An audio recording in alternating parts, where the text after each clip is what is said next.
Hello, my friends. This is Dwight from Forest Glory 700. I just wanted to do a quick video regarding single parent households. I did a couple videos with Kanye West, and one of the issues he had addressed that's plaguing the Black community is single parent households. And he's absolutely right.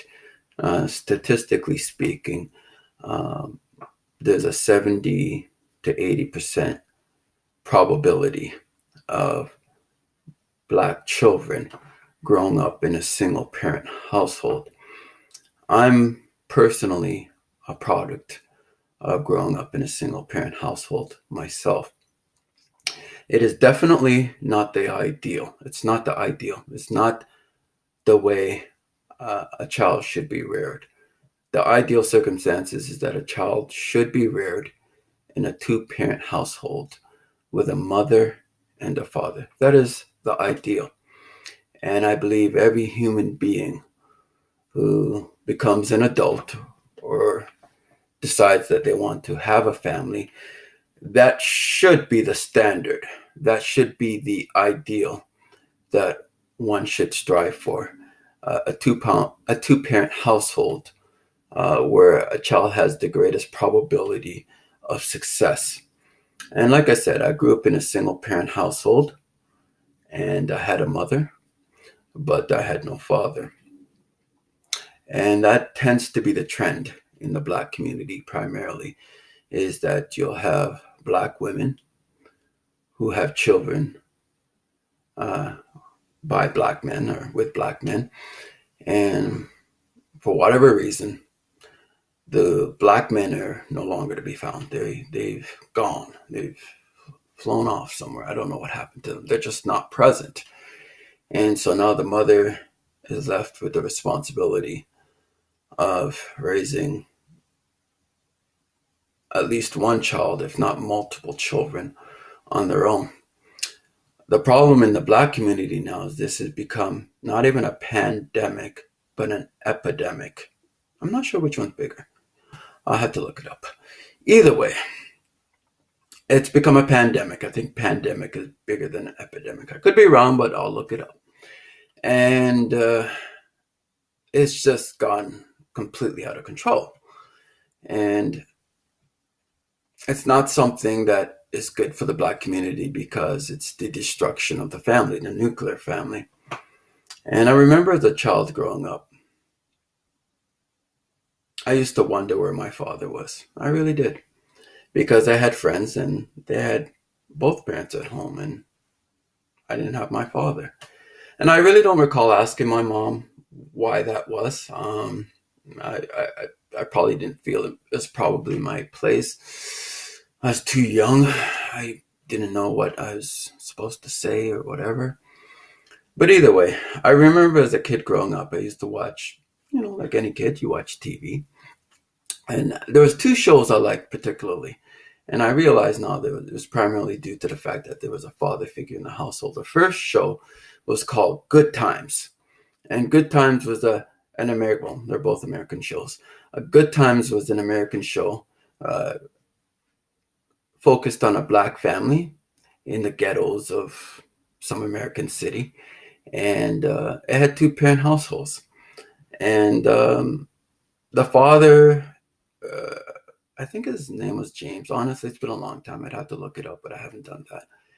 James was he was a father that was present, and he was very much involved with his children. He was a hardworking man, but he was also a disciplinarian. So if the kids got out of hand, he was there to make sure to put them right back in place.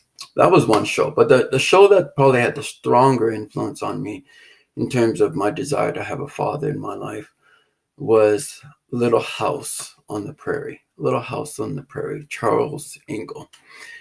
He was my TV dad. There's absolutely no doubt about it. That man was my father. He was the father I never had.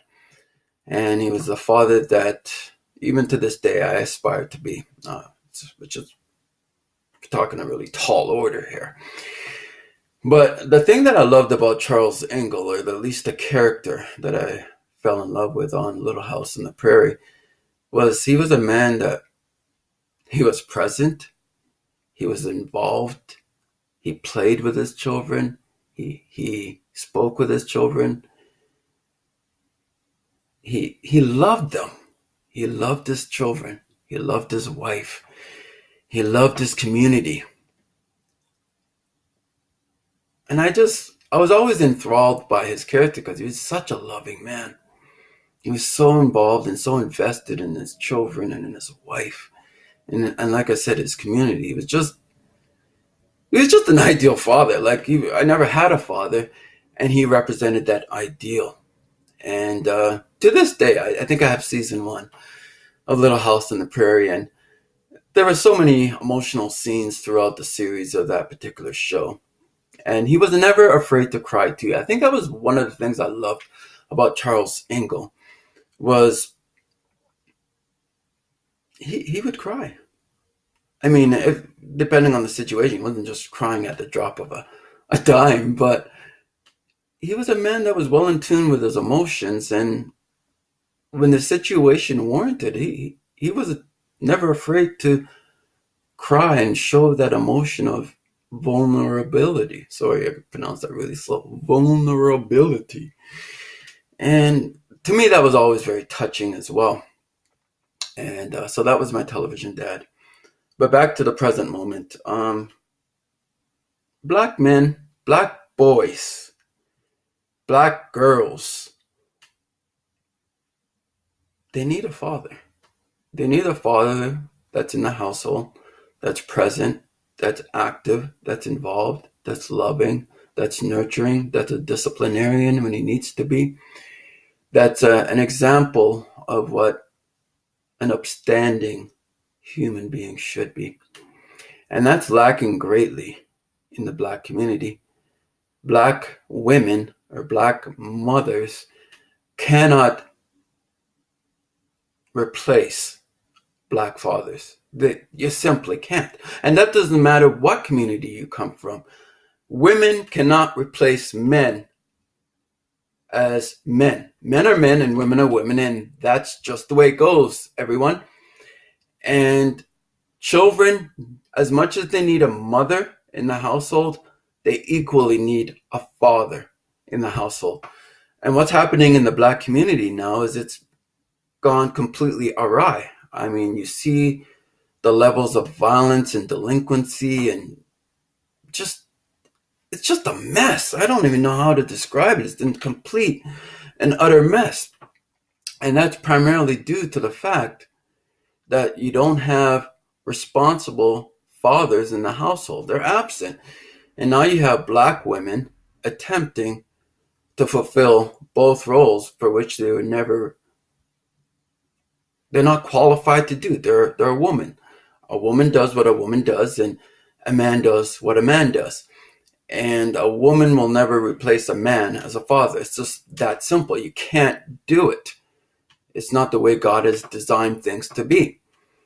And so now you see all this chaos and mayhem that's going on in the black community, primarily based on the fact that you got black women, unfortunately, that are having sexual relations with black men who are not their husbands.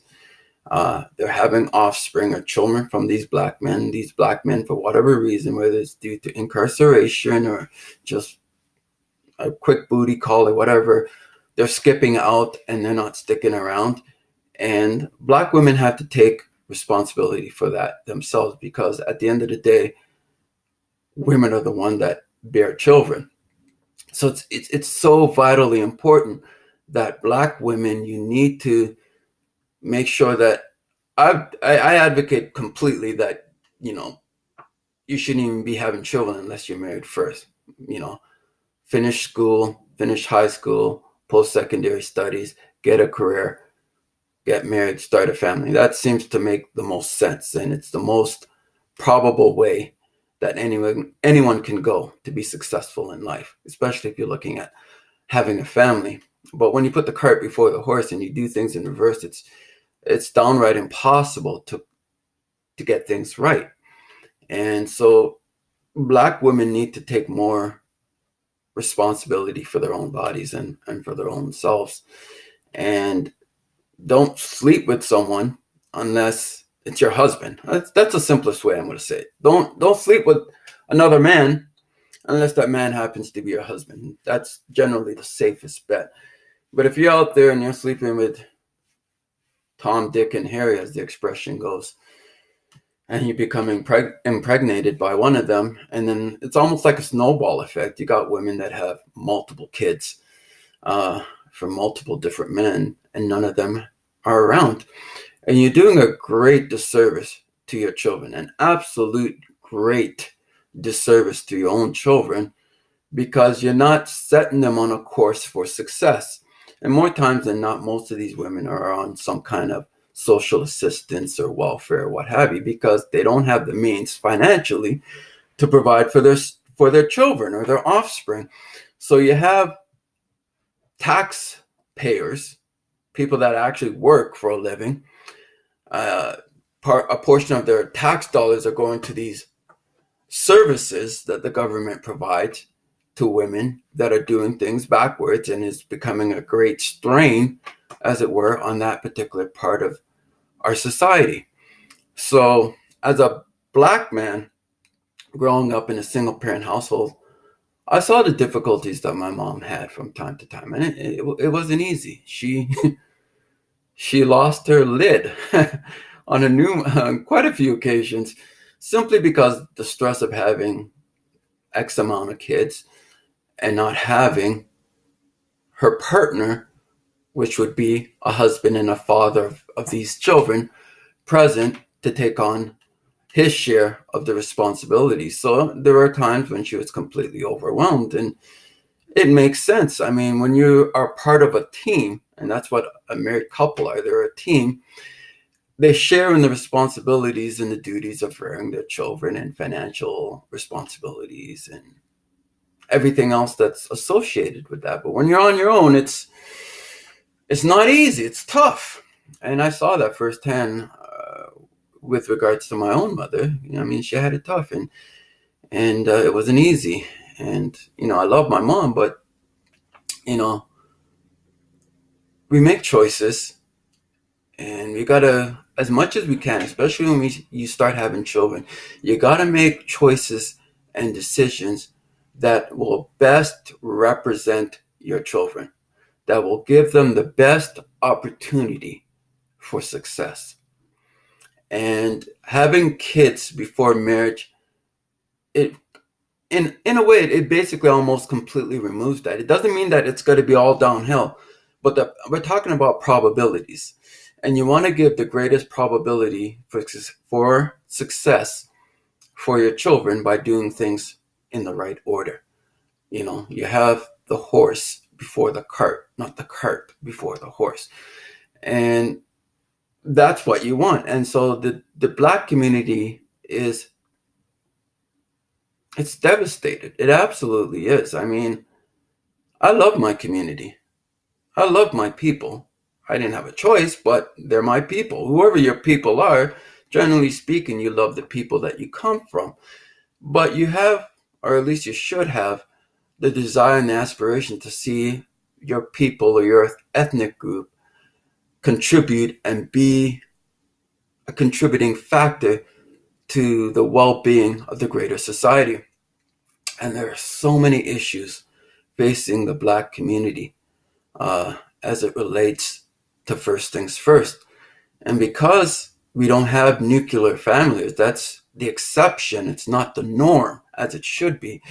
In the Black community, we have so many issues that are going on in regards to delinquency, and in regards to violence, crime and violence running rampant in the Black community. And for the most part, in my opinion, Blacks have no one else to blame but themselves. I mean, you can always make excuses for some type of systematic racism, which I don't subscribe to. I don't believe in it. I believe that individuals determine their course of action in life, And we live in a westernized world, specifically in my case, Canada. We have the greatest opportunities for success. There's no excuses whatsoever, but you got to make the right kind of choices for yourself and for your children.